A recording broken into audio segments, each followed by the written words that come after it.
Fala pessoal, o professor Marques Cruz com vocês aqui em mais um vídeo no canal Marques Edu. Hoje vou falar com vocês sobre a Lei 8.112, que já é a queridinha aqui do canal.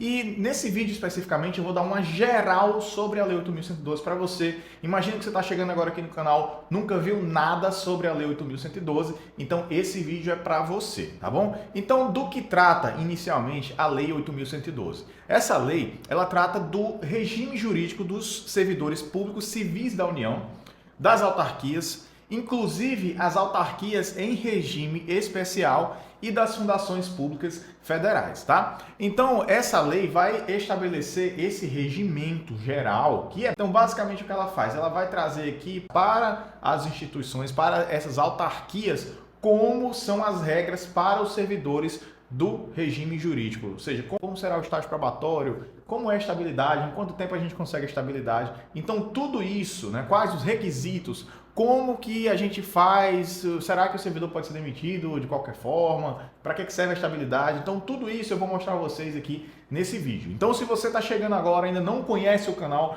convido você a se inscrever, deixar o seu like e clicar no sininho aqui para ficar antenado sobre todas as novidades que eu lançar por aqui, tá bom? Esse vídeo aqui é um pouquinho diferente e vamos falar, né, primeiramente sobre a estabilidade, né? A estabilidade, muita gente pensa que ela serve para o servidor poder fazer o que quiser. Então, a partir de agora, eu sou estável, posso fazer o que eu quiser, que eu não posso ser demitido de forma alguma. Não há nada que a administração possa fazer para me demitir, porque agora eu sou estável, tá? Então, eu já digo a você que essa visão ela é muito equivocada. A Constituição prevê demissão de servidores estáveis. A Lei 8.112 prevê a demissão de servidores estáveis. Só que, diferentemente do que a gente tem com os cargos comissionados, o servidor estável não pode ser demitido por qualquer razão.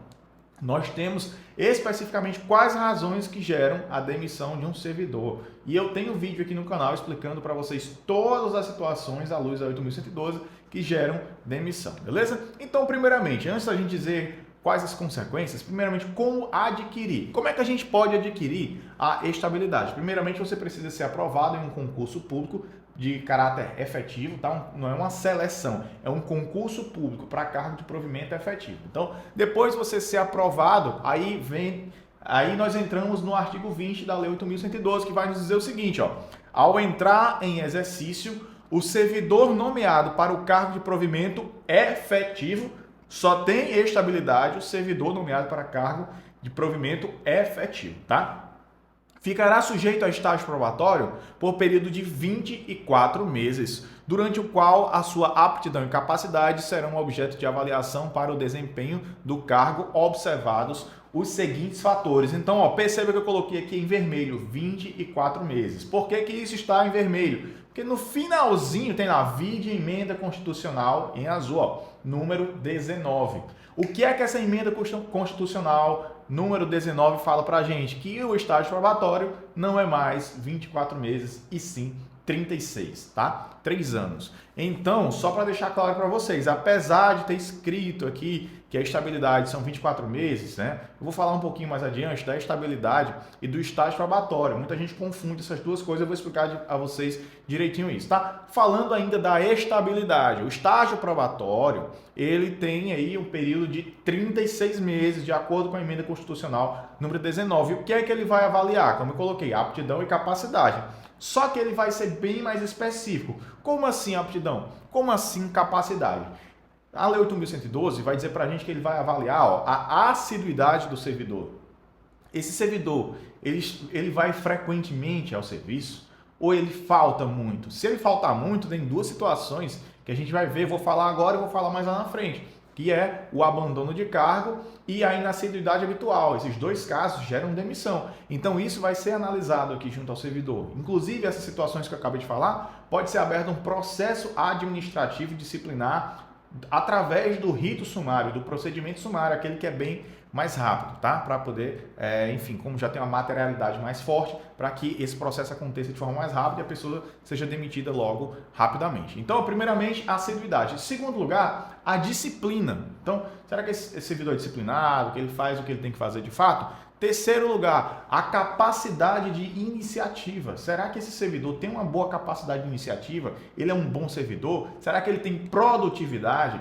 Então, a produtividade também é outro fator E o quinto que nós temos aqui é a responsabilidade. Será que esse servidor, ele é responsável de fato? Então essas coisas vão ser avaliadas através de um formulário.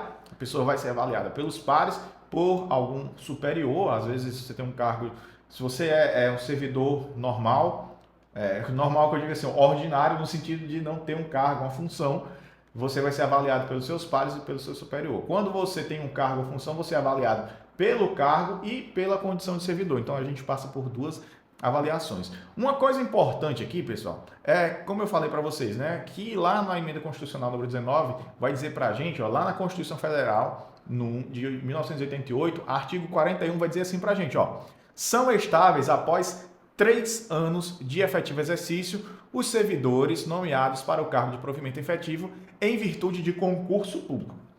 Certo? Concurso público, primeira condição, né? Nomeado para cargo de provimento efetivo, tem que ser através de concurso público e o período é de 3 anos e não 24 meses. Mas perceba que a gente está falando aqui de estágio probatório e aqui eu estou falando de estabilidade. Eu vou dizer já a vocês a diferença, tá? Então, a estabilidade. O que é estabilidade? O servidor habilitado num concurso público e empossado em cargo de provimento adquirirá a estabilidade no serviço público ao completar, olha aí, novamente na 8.112 tem escrito, 2 anos de efetivo exercício. Agora, a 8.112 foi atualizada minimamente. Não mudaram esse texto ainda que está em vermelho, mas eles colocaram à frente aqui prazo de 3 anos, vide emenda constitucional número 19. Então, apesar de não termos ainda uma atualização de fato, mas já foi colocado aí que já dá, né, uma melhorada. Então, vamos lá. Agora sim eu vou falar com vocês a diferença entre estabilidade e estágio probatório. Por muito tempo, né, lá atrás, a estabilidade do estágio probatório eram 2 anos. Tanto é que nós temos aí na 8.112 ainda dessa forma, antes dessa emenda constitucional número 19. Depois, o que é que aconteceu? Mudou, a estabilidade passou para 3 anos. Só que para a gente poder alcançar a estabilidade, nós temos que passar pelo estágio probatório, que segundo a 8.112 são 2 anos. E então, como fica a situação? Eu tenho um estágio probatório de 2 anos e a estabilidade eu só alcanço após o 3º ano. Então ficaria 1 ano aqui com o servidor no limbo, né? O que é que acontece nesse 1 ano? O servidor já foi aprovado no estágio probatório, mas ele ainda não é estável, sendo que para ser estável ele tem que finalizar o estágio probatório. Então, diante dessa complicação jurídica que aconteceu, o STF discutiu e findou que ele fundiu os prazos. Apesar de não serem a mesma coisa, como um é indissociável do outro, entende-se que os prazos são iguais. Então, nós temos que o prazo tanto do estágio probatório quanto da estabilidade são o mesmo, tá? Porque, entenda? O estágio probatório é um período em que o servidor está sendo testado para ver se ele tem aquelas condições, se ele tem aptidão para atuar. E, em segundo lugar, a estabilidade, que é uma condição que o servidor adquire que vai conceder a ele e ao serviço público alguns benefícios que são voltados para a eficiência do serviço público. E eu vou falar com vocês agora sobre isso no próximo slide. Olha aí. Para que serve? Qual é o objetivo da estabilidade, né? Como eu falei, é só eu poder agora colocar os pés para cima da mesa e ninguém poder me demitir, certo? Não é isso. Olha só, a Lei 8.112, ela vai tratar aqui, eu trouxe 2 artigos para vocês. Primeiramente, o artigo 126A, para vocês entenderem um ponto importante. Nenhum servidor poderá ser responsabilizado civil, penal ou administrativamente por dar ciência à autoridade superior ou quando houver suspeita de envolvimento desta, ou seja, da autoridade superior, do seu chefe imediato, a outra autoridade competente para apuração de informação concernente à prática de crimes ou improbidade de que tenha conhecimento, ainda que em decorrência do exercício do cargo, emprego ou função pública. Vamos traduzir esse negócio aqui? O que é que isso está querendo dizer? O servidor não pode ser penalizado porque ele denunciou aquele chefe dele. Um superior a ele, o chefe ou um superior ao superior dele, mandou ele fazer uma coisa errada, fez uma coisa errada, o servidor ele tem que denunciar. Então o servidor denuncia e o que é que pode acontecer com ele segundo a Lei 8.109? Nada. Então a estabilidade ela confere uma segurança ao serviço público, porque se uma autoridade está fazendo algo errado, a pessoa que é de um cargo mais abaixo pode denunciar aquela autoridade superior e nada vai acontecer a ela segundo a Lei 8.112. Então a pessoa está o quê? Blindada, ela está resguardada legalmente para poder trazer eficiência ao serviço público, tá? Outra situação aqui, ó, lá no artigo 116, no inciso 4, ele vai dizer para a gente que é dever do servidor cumprir ordens superiores, e aí ele coloca, ó, exceto quando manifestamente ilegais. Ou seja, qual é o servidor que teria condições de dizer, ó, meu chefe, ó, autoridade superior, eu não vou fazer isso que você está mandando porque isso é ilegal. Se não houvesse a estabilidade, o servidor simplesmente seria demitido diretamente. Como nós temos a estabilidade, o servidor ele pode bater o pé no chão e dizer, ó, é uma ordem expressamente, manifestamente ilegal, eu não vou cumprir. Se outra pessoa quiser fazer, que faça. Eu não vou cumprir porque isso é ilegal. Tá? E aí vem a questão, será então que o servidor estável pode ser demitido? Ou não, o servidor estável não pode ser demitido de forma alguma, então agora eu posso botar o dedo na cara do chefe, eu posso falar mal do colega, eu posso dar um murro na cara de uma pessoa, agredir alguém que não vai acontecer nada comigo? Não é assim que funciona, tá? Qual é a situação em que o servidor estável pode ser demitido? Vamos lá, no artigo 22 vai dizer que o servidor estável só perderá o cargo em virtude de sentença judicial transitada em julgado ou de processo administrativo disciplinar em que lhe seja assegurado o direito à ampla defesa. Então, nós temos que o servidor pode ser demitido? Pode, em muitas situações. Como eu já falei, eu tenho um vídeo aqui no canal em que eu falo muitas situações, todas as situações à luz da 8.112, em que o servidor pode ser demitido. Então, ele pode sim, né? Ele não só pode, como muitos servidores são. A gente tem aí inúmeros servidores, se você acompanhar o Diário Oficial da União, der uma olhadinha lá, uma pesquisada, portal da transparência também, você vai conseguir ver lá inúmeros servidores que são demitidos, exonerados de cargos diariamente, tá? Diariamente também não nesse nível, né? Mas assim, mensalmente, semanalmente a gente tem, tá? Vamos lá, no artigo 41 da Constituição, vai dizer pra gente o seguinte, ó. Perceba que a gente está saindo agora da 8.112 e indo para a Constituição. São estáveis após 3 anos de efetivo exercício os servidores nomeados para o cargo de provimento efetivo em virtude de cargo público. É perfeito, como a gente ia acabar de ver lá na 8.112, lembrando, né, da emenda constitucional número 19. Beleza. No artigo 41, ele está falando isso, aí lá no inciso 3 do parágrafo 1º ele fala, ó, tem uma situação aqui que não está prevista na 8.112, mas que está na Constituição. Se está na Carta Magna, que é a lei máxima que nós temos no país, e não está na 8.112, o que vale é a Constituição. Então tem uma outra situação, além daquelas duas que eu falei, né? Que em virtude de processo judicial transitado em julgado e em processo administrativo disciplinar, em que ele seja assegurado ampla defesa. E tem uma terceira situação que está prevista aqui, ó, na Constituição Federal, no artigo 41, parágrafo 1º, inciso 3º, inciso 3, que vai dizer assim, ó, o servidor também pode ser demitido numa terceira situação, mediante o procedimento de avaliação periódica de desempenho na forma da lei complementar, assegurado a ampla defesa. Assegurado a ampla defesa. Então, o servidor pode ser demitido nessas situações que eu tinha falado, sentença judicial, PAD, e no caso de uma avaliação periódica de desempenho, se o servidor não for bem avaliado lá, ele pode também ser demitido, tá? Lembrando que tudo isso tem o direito que a ampla defesa. Por quê? Nessas situações que eu falei atrás, que imagine que uma autoridade mandou você fazer uma coisa errada, aí você se impôs, disse que não foi. E aí depois essa mesma autoridade avalia você e ela dá uma nota abaixo. E aí, ó, você poderia ser reprovado nessa avaliação periódica de desempenho, ter um baixo desempenho e aí ser demitido. Para isso existe o quê? A ampla defesa, tá? Então, só para a gente entender. Tem como a autoridade movendo os pauzinhos ali? Tem, mas existe o direito à ampla defesa. Se for o caso, você pode chamar até um advogado para defender você, se você estiver sendo perseguido. Então, você pode comprovar tudo isso por vias legais, né? Vias da justiça, tá bom? Como fica a vida do servidor no estágio probatório? Quer dizer, então, que no estágio probatório eu não posso dizer, ó, chefe, você está mandando fazer uma coisa ilegal, eu tenho que fazer aqui, porque senão vai me demitir, certo? Então, não funciona assim, tá? Vamos lá, vamos entender, ó. Caso o servidor não atenda às expectativas durante o estágio probatório, ele pode ser demitido por insuficiência de desempenho.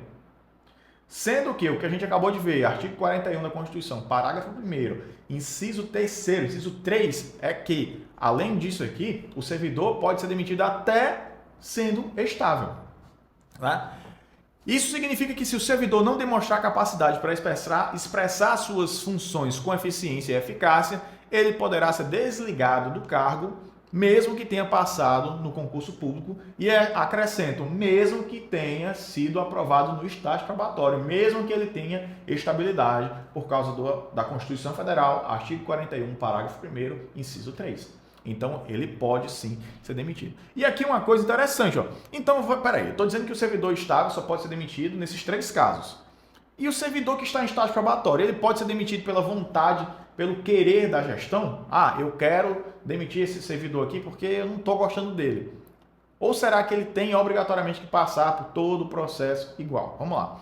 Ó, a súmula 21 do STF fala o seguinte, foi a ministra Carmen Lúcia que tomou essa decisão lá, né? Da jurisprudência. Então, ó, como assentado na decisão agravada, a jurisprudência do Supremo Tribunal firmou-se no sentido de que a exoneração de serviço do servidor público, e até perceba, né, aqui é exoneração, não é demissão ainda. Só vai ser demissão após o servidor ser estável, tá? Então, no sentido de que a exoneração de servidor público, ainda que em estágio probatório, deve ser precedida de procedimento administrativo no qual seja garantidos a ampla defesa e o contraditório sob pena de ofensa ao princípio constitucional do devido processo legal. Então, mesmo que o servidor esteja em estágio probatório, ele precisa passar pelo processo administrativo, certo? Então, ele precisa passar. Esse processo administrativo ele vai ser para todos, independente do servidor estar no estágio probatório ou não, tá?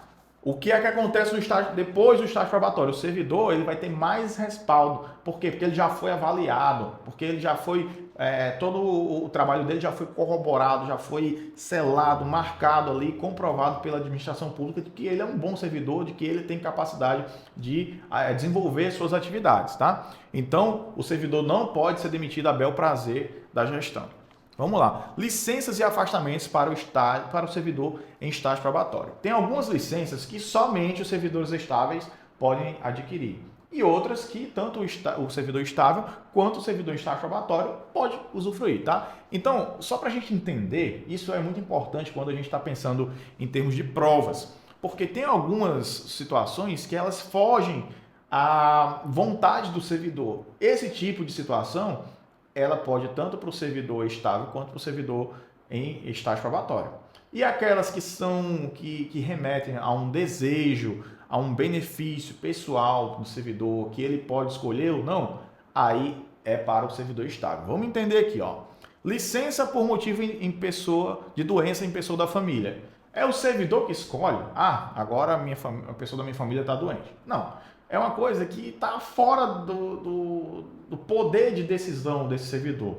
Então, tanto pode para o servidor em estágio probatório, quanto para o servidor que já é estável, tá?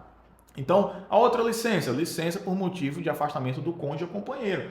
Então, eu sempre falo isso, né? A preservação do direito à família. Então, a Constituição prevê isso. A Lei 8.112 não pode forçar uma pessoa a destituir a sua própria família. Então, se uma pessoa for casada com outro servidor, inclusive de outros poderes, de outro municipal, federal, do municipal, do estado ou do Distrito Federal, e essa pessoa for aprovada, se essa pessoa não for aprovada, mas se ela for deslocada no interesse da administração para outra localidade, o servidor pode seguir a esposa, o companheiro, cônjuge, companheiro, né? Porque, enfim, há N situações. Então, a pessoa pode seguir. Lembrando que aqui é sem remuneração, tá? Outra situação, licença para o serviço militar. Eu não tenho escolha, você foi convocado para o serviço militar, tem que ir. Então, o servidor mesmo em estágio probatório, ele também vai, tá? Então, licença para o serviço militar. Aí, a gente tem licença para atividade política. Então, essa aqui é uma que você não, dentro daquilo que eu tinha falado, né? Essa aqui foge um pouco a essa regra que eu tinha falado. Porque a licença para atividade política você não é obrigado, mas a gente tem esse direito previsto na Constituição. Tá dentro do poder de decisão do servidor, mas essa aqui especificamente, ela vai entrar como uma possibilidade. Inclusive, tem algumas situações que você pode até acumular com o seu cargo, né? Por exemplo, vereador, se for dentro de uma localidade que você consiga ter uma compatibilidade de horário, você pode continuar sendo o servidor lá em exercício e também sendo o vereador, por exemplo. Só que outros cargos, prefeito, deputado federal, estadual, enfim, esses outros, você tem que ser afastado, mas você tem direito sim, tá? Afastamento para exercício de mandato eletivo, acabei de falar. Afastamento para estudo ou missão no exterior também, o servidor em estágio probatório tem direito. Afastamento para servir a organismo internacional de que o Brasil participe ou com o qual coopere também, o servidor em estágio em probatório tem direito. Afastamento para participar de curso de formação decorrente de aprovação em concurso para outro cargo na administração pública federal. Ó, vamos lá, tem alguns concursos que nós temos essa etapa para você poder se tornar um servidor. Então vamos lá, PRF tem isso, PF tem isso, INSS tem isso. E agora, com o concurso unificado nacional, provavelmente muitos outros concursos vão ter também essa etapa. Então, vamos lá, você assumiu um cargo hoje e você passou em outro concurso em que existe essa etapa, né? Esse curso de formação sendo dentro da mesma esfera, na esfera federal. O que é que eu posso fazer? Eu posso sair, eu não vou perder o meu cargo atual? Não vai, você tem direito, está previsto na Lei 8.112. Então, você tem direito ao afastamento para participar de curso de formação decorrente de aprovação em concurso para outro cargo da administração pública federal, tá? Lembrando que normalmente você pode até escolher se você vai continuar recebendo o seu atual salário ou a bolsa ou o valor aquele percentual que você vai receber lá, porque geralmente você não recebe o valor cheio, né, do salário do outro cargo, se você vai receber o do outro. Você pode até escolher, tá? E aí, vamos lá. Quais dessas licenças aqui que eu coloquei para vocês suspendem o estágio probatório? Olha aí, ó, vou deixar aqui em amarelo. Essas aqui que estão em amarelo, licença por motivo de doença da pessoa da família, afastamento do cônjuge ou companheiro, atividade política, né, exceto se for o caso de vereador que você continua trabalhando, né, fazendo tanto como político quanto como servidor, está atuando, está em exercício, aí não suspende o estágio probatório, tá? Outra situação, afastamento para servir a organismo internacional de que o Brasil participe ou coopere e afastamento para curso de formação decorrente de aprovação em concurso de outro cargo na administração pública federal, tá? Atenção aqui, uma coisa importante, ó, a licença para tratamento da própria saúde e a licença maternidade, elas são consideradas como efetivo exercício, tá? Então, quando a mulher está grávida, quando ela chega lá em determinado período, né, que ela precisa da licença, então, no caso, quando a mulher vai usufruir da licença, quando ela está de licença, continua contando como efetivo exercício. Certo? Então, não suspende estágio probatório, inclusive conta para progressão, tá? Então, nessas duas situações, conta como progressão normal, tá? Conta como estágio, não suspende seu estágio probatório, vai contar como efetivo exercício, tudo bonitinho, tudo perfeito. Licença para capacitação, vamos lá, essa licença está prevista lá no artigo 87 da Lei 8.112, que vai tratar para a gente aí daquela licença que pode ser usufruída a cada quinquênio, ou seja, a cada 5 anos de efetivo exercício. Perceba que não são 5 anos calendários, 5 anos de efetivo exercício. Se você tiver alguma interrupção do seu exercício, você vai demorar um pouquinho mais, né? Não vão ser só os 5 anos, tá? Então, a cada quinquênio de efetivo exercício, o servidor poderá, no interesse da administração, e o servidor tem que requerer, a administração tem que autorizar, tá? Eu já vou fazer 14 anos de serviço público e nunca utilizei dessa licença, poderia ter utilizado, eu nunca, como disse, né, nunca solicitei, já vi colegas que solicitaram, tá? Então, no interesse da administração, poderá o servidor afastar-se do exercício do cargo efetivo com a respectiva remuneração, ou seja, recebendo por até, não é por 3 meses, é por até 3 meses para participar de curso de capacitação profissional. Outra situação, licença para tratar de interesses particulares. Essa licença, primeiramente, ela não pode ser concedida ao servidor que está em estágio probatório, somente ao servidor efetivo já estável. Então, não pode comissionado, nem pode o servidor efetivo que esteja em estágio probatório. Detalhe, essa licença acontece sem remuneração, o que você deve imaginar que o servidor pode exercer atividades remuneradas, né? Já que ele não está recebendo da administração pública. E isso pode acontecer por até 3 anos, e aí no parágrafo único ele coloca, ó, a licença poderá ser interrompida a qualquer tempo a pedido do servidor ou no interesse do serviço. Então, a licença pode ser interrompida se o servidor quiser ou se a administração sentir a necessidade do servidor.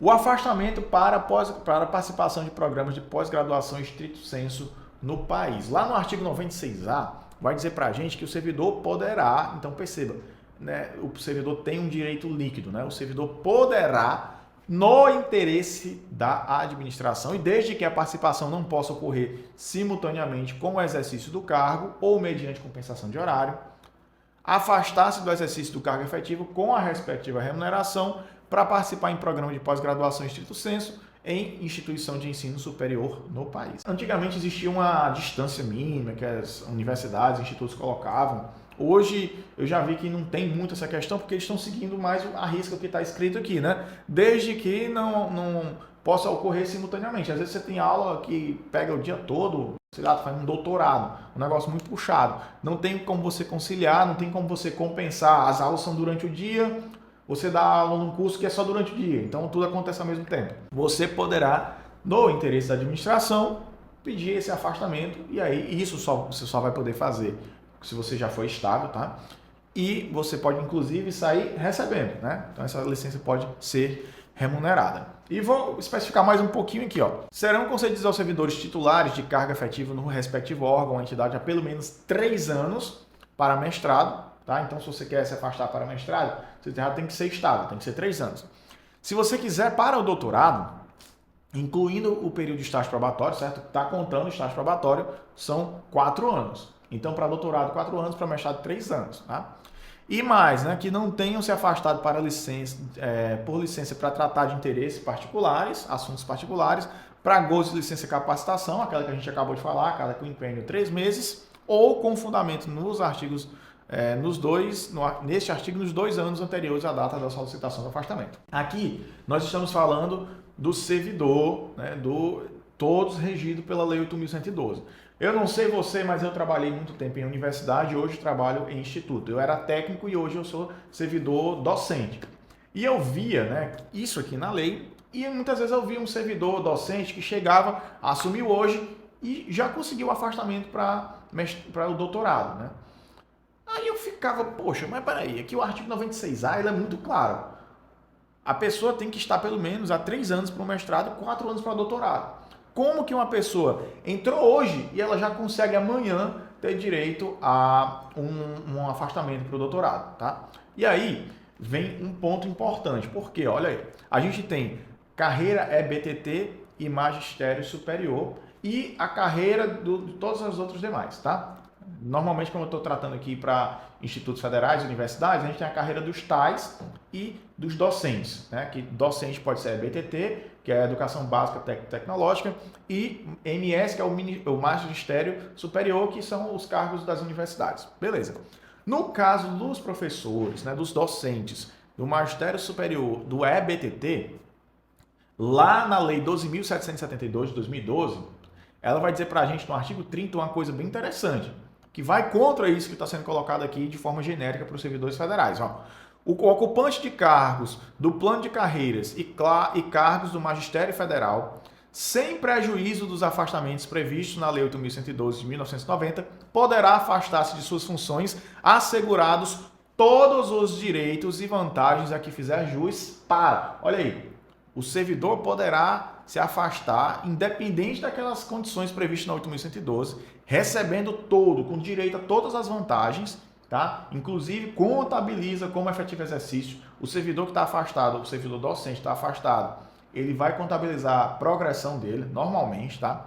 E aí no inciso 1 ele coloca, ó, participar de programa de pós-graduação estrito sensu ou de pós-doutorado, independentemente do tempo no cargo ou na instituição. Então, percebam aqui que quando a gente está falando da carreira do Magistério Superior e da carreira BTT, que são regidas pela Lei 12.772, Independe disso, independente de ter entrado hoje, ele pode, no interesse da administração, se afastar amanhã com direito a tudo, tá? Então é um benefício, né, muito bom, inclusive, que deveria se estender aos TAIs também, tá? Eu concordo com isso, eu já fui TAI, eu sei que realmente a gente na condição de TAI é muito mais difícil conseguir um afastamento do que como docente. Artigo 96A vai dizer para a gente, caso o servidor venha a solicitar a exoneração do cargo ou aposentadoria, antes do cumprimento do período de permanência, que a gente acabou de falar, né, que ele tem que, se o servidor se afastou por 2 anos, ele tem que ficar 2 anos. Se afastou por 4 anos, ele tem que ficar na administração pública por mais 4 anos. O período que ele passou afastado, ele tem que permanecer aqui dentro da instituição. Beleza. Aqui fala o seguinte, ó, no parágrafo 4º, deste artigo deverá, nesse caso, né? Deste artigo deverá ressarcir o órgão ou entidade dos gastos com seu aperfeiçoamento. Então, se o servidor ele pediu exoneração, ou, enfim, saiu daquele cargo, ele tem que ressarcir o órgão. Caso o servidor não obtenha o título ou grau que justificou seu afastamento, o cara saiu para fazer um mestrado, um doutorado e ele simplesmente não concluiu. Ele não concluiu aquilo que ele deveria ter concluído, não finalizou o mestrado, doutorado. Aplica-se o disposto no artigo 5º no parágrafo 5º deste artigo, salvo na hipótese comprovada de força maior ou de caso fortuito, a critério do dirigente máximo do órgão. O servidor se afastou, não concluiu, ele tem que devolver o dinheiro, tá? A não ser que haja um caso, uma situação fortuita, uma situação aí que vai ser analisada pelo órgão, pelo dirigente máximo do órgão ou da entidade. E aí tem uma questão, né? Eu acabei de dizer, se eu pedir exoneração, se eu for demitido, se acontecer qualquer coisa. Mas, e se eu passar em outro concurso durante, né, esse período, esse interstício que eu deveria aguardar? O que será que acontece? Olha aí. Eu fiz meu doutorado 4 anos e eu passei num outro concurso no 2º ano. Eu teria que esperar 4 anos. O que será que acontece? Gente, ó, o que eu acabei de mostrar para vocês aqui na Lei 8.112 diz que a gente tem obrigatoriamente que ficar o período que nós ficamos afastados recebendo. Só que já existem algumas jurisprudências, tá? Isso não é conseguido hoje diretamente, tem que ser conseguido por via judicial, mas eu já vi algumas pessoas conseguirem. Dá uma pesquisada rápida, você vai encontrar que nós temos casos de pessoas que passaram, se eu não me engano, eu vi um caso do IFBA, tá? Instituto Federal da Bahia, e um cara que passou no concurso, sendo professor do Instituto Federal, ele tinha sido afastado para doutorado, cursou o doutorado, aí no 2º ano ele foi aprovado numa universidade e ele queria ir. A Universidade Federal também, tá? Interessante ressaltar isso, né? Importante ressaltar que tem que ser federal. O que é que acontece? Como a gente está falando do mesmo chefe, né? A gente está falando, você é servidor de onde? Da União. É um servidor federal, ainda mais mesmo ministério, tudo igual. Né? Educação, a área da educação. A carreira, inclusive, do EBTT é igual. Né? Basicamente, não é igual à do magistério superior, mas está na mesma lei. Esse servidor, ele conseguiu sair de um cargo para o outro. Aí tinha algumas ressalvas lá na decisão quando eu fiz essa leitura, tá? Primeiramente, ó, o servidor, ele tinha que utilizar aquele grau que ele conseguiu, no caso do doutorado. Essa vaga que ele passou tinha que ser exatamente por causa desse doutorado. Segunda coisa, tem que ser na mesma esfera, tem que ser na esfera federal. E aí, vamos lá, a justificativa, né? O servidor, ele adquiriu uma especialização, no caso um doutorado, em uma determinada área. A administração pública está precisando de um servidor com aquela mesma característica e ele foi aprovado nesse concurso. E a gente sabe que ele precisa cumprir aquele interstício do período que ele ficou afastado. Mas ele precisa cumprir esse interstício sendo servidor federal. Essa foi a interpretação nessa decisão. E aí o que ele conseguiu, o advogado dele conseguiu argumentar de forma que ele teria obrigatoriamente que permanecer o resto do tempo naquele cargo federal, porque ele iria cumprir esse tempo dentro da administração federal e não no cargo. Então ele conseguiu. E isso não é algo direto. Chegou, não, isso aqui é federal, já vai direto. Não funciona assim. Você, hoje, estou falando isso aqui, outubro de 2023, você precisa entrar na justiça. Talvez daqui a 1, 2 anos já tenha uma decisão mais clara sobre isso e seja algo direto. Tem uma súmula vinculante, já tem alguma coisa aí que possa ser mais direto e a gente não precisa mais desse processo. Mas, primeira coisa que eu deixo, é possível, mas por via judicial. E tem essas condições, tá bom? Se vocês quiserem depois, deixa os comentários aí que eu posso deixar o link aqui para quem quiser ler e interpretar melhor essa decisão, tá? Vamos lá. Então, seguindo aqui para frente, vamos falar um pouquinho sobre remoção, tá? E eu vou já encerrar essa apresentação aqui, porque ela está ficando um pouco extensa, eu vou fazer a parte 2, tá bom? Então, eu vou falar agora só da remoção, né? O que é a remoção? A remoção é um deslocamento do servidor. Já falei com vocês sobre remoção, redistribuição. Redistribuição é de cargos, remoção é de servidor. Tá? Então, a remoção é esse deslocamento do servidor que pode acontecer a pedido ou via ofício ou de ofício no âmbito do mesmo quadro com ou sem mudança de sede. Então, essa remoção, ela pode acontecer e nós temos aí algumas modalidades de remoção, como eu acabei de mencionar. A gente tem a primeira, que é a de ofício, que acontece no interesse da administração. A gente tem a segunda, que é a pedido, que é a critério da administração. Então, perceba, ó, primeiro é no interesse da administração. A pedido é no critério da administração, ou seja, ela é discricionária. A administração pode dizer, ó, eu aceito ou eu não aceito. A terceira é a pedido para outra localidade, independentemente do interesse da administração, que é naquele caso para acompanhar cônjuge ou companheiro, tá? Outra situação que nós temos, né, eu acabei de mencionar aqui para vocês, né, para acompanhar cônjuge ou companheiro, que pode ser de qualquer dos poderes, tá? Pode ser servidor público civil, militar, de qualquer dos poderes da União, Estado, Distrito Federal e dos municípios, que foi deslocado no interesse da administração. Isso aqui é extremamente importante, tem que ser sempre no interesse da administração. Outra situação, por motivo de saúde do servidor.